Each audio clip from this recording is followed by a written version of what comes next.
Picture this. An ambitious 19-year-old drummer named Andrew Naiman is just practicing entirely alone in a room, when suddenly the incredibly intimidating maestro Terrence Fletcher walks right in. Instantly, this terrifying power dynamic is established. Fletcher questions him, barks out a demand for him to play, and then just abruptly leaves, completely ignoring him and leaving Andrew absolutely desperate for his approval. And so we dive into the cost of greatness, a Whiplash explainer. This initial encounter right here sparks a bitter, intense pursuit. We are looking at a literal explosive escalation of psychological warfare between a student who is desperate to be legendary and a teacher who is willing to cross every conceivable moral and physical line to push him there. Welcome to Studio Band, the pursuit of perfection. Andrew's journey truly kicks into high gear when he gets invited to be an alternate in Schaffer Conservatory's elite studio band. This immediately drops him into a high-stakes, terrifyingly intense environment where the pursuit of musical perfection isn't just a goal, it's quite literally a matter of survival. Now, there's a specific musical technique called the double time swing, which is a rapid jazz rhythm played at twice the tempo of the written time signature. This is exactly what caught Fletcher's ear back in that first practice room encounter. But, as Andrew quickly learns the second he enters the studio band, raw technical skill alone isn't nearly enough in Fletcher's domain. The climate of fear Andrew walks into is established on day one. Fletcher targets a horn player named Metz, claiming someone in the section is playing out of tune. When Metz can't tell if it's him or not, Fletcher brutally kicks him out of the room. And here's the kicker. Fletcher then reveals to the band that a completely different player was the one out of tune. Metz's ignorance of his own playing was the real crime. Fletcher uses this intense public humiliation and psychological manipulation to weed out perceived weakness before they even start playing the real music. Which brings us to rushing or dragging, the first abuse. The environment in that room escalates from incredibly strict to flat-out dangerously abusive during Andrew's very first actual attempt at playing drums with the core band. Fletcher suddenly halts the entire band. He zeroes in on Andrew and asks this simple, terrifying question about his tempo. Were you rushing or dragging? And before Andrew can even process what's happening, let alone answer, Fletcher literally hurls a heavy metal chair directly at his head. Andrew barely dodges it. This incredibly violent incident sets the twisted dynamic of their relationship going forward. Fletcher marches right up to Andrew, physically slaps his face precisely in time with the tempo, and degrades him with horrible, vulgar insults about his family. He forces Andrew to cry and loudly declare to the entire room, "I'm upset."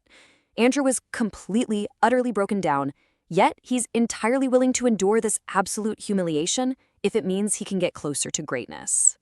So we look at the cost of greatness, choosing isolation. Choosing to endure this abuse comes at a massively steep cost.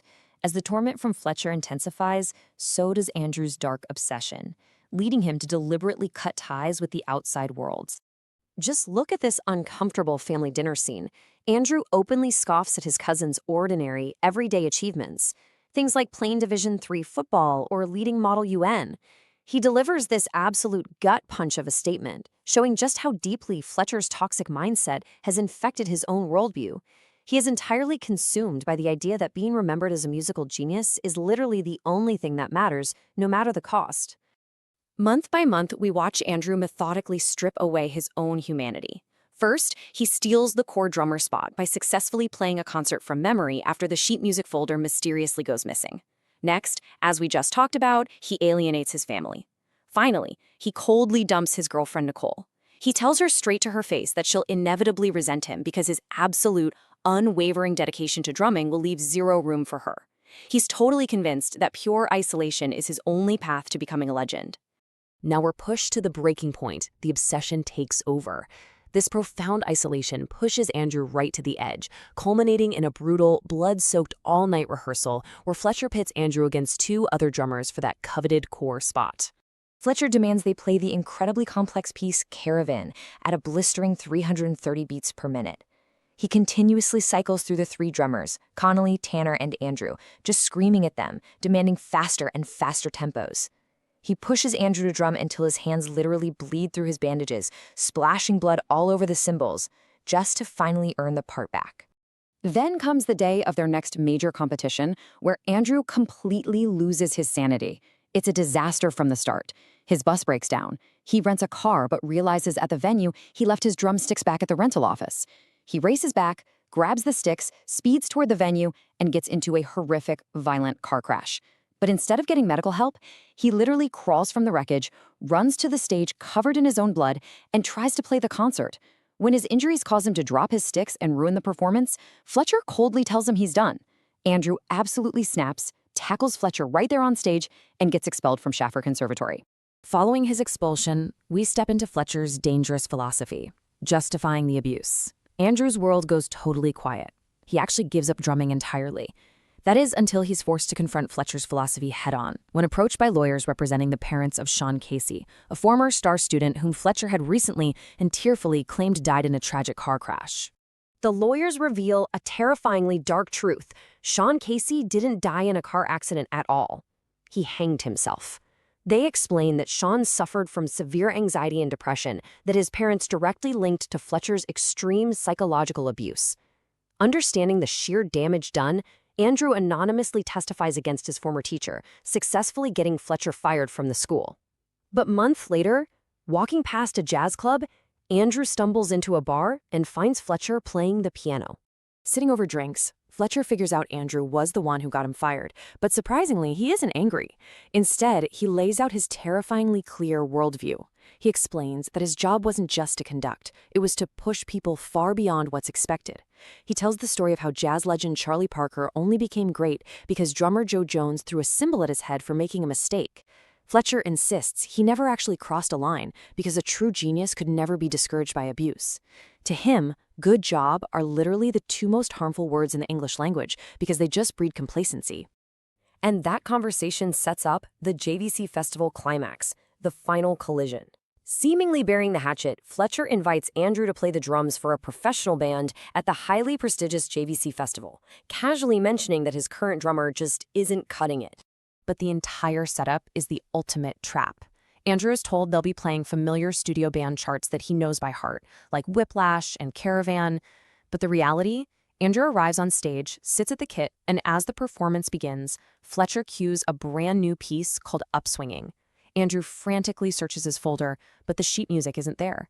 This public humiliation was entirely orchestrated.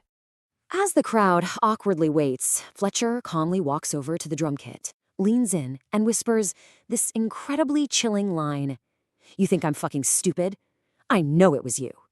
He reveals that this whole performance was an elaborate, ruthless revenge plot to completely destroy Andrew's musical career in front of the most important scouts in the industry for getting him fired. Andrew completely fails to play the unknown song and humiliatingly walks off the stage. But the story doesn't end there. Instead of retreating in defeat and letting Fletcher win, Andrew turns right back around. He marches back to his drum kit, rudely interrupts Fletcher's introduction of the next song, and forcefully cues the band into Caravan himself.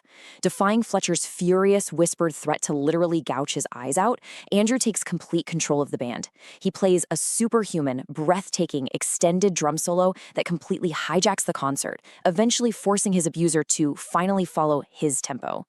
In the final moments, Fletcher actually stops fighting it and guides Andrew through the very end of the solo. They share a silent, intense look of mutual understanding right before crashing the final note.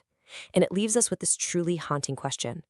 As we watch Andrew achieve sheer musical perfection at the ultimate cost of his relationships, his mental health, and his basic humanity, did Fletcher create the next Charlie Parker, or was this just the tragic destruction of a young man's soul?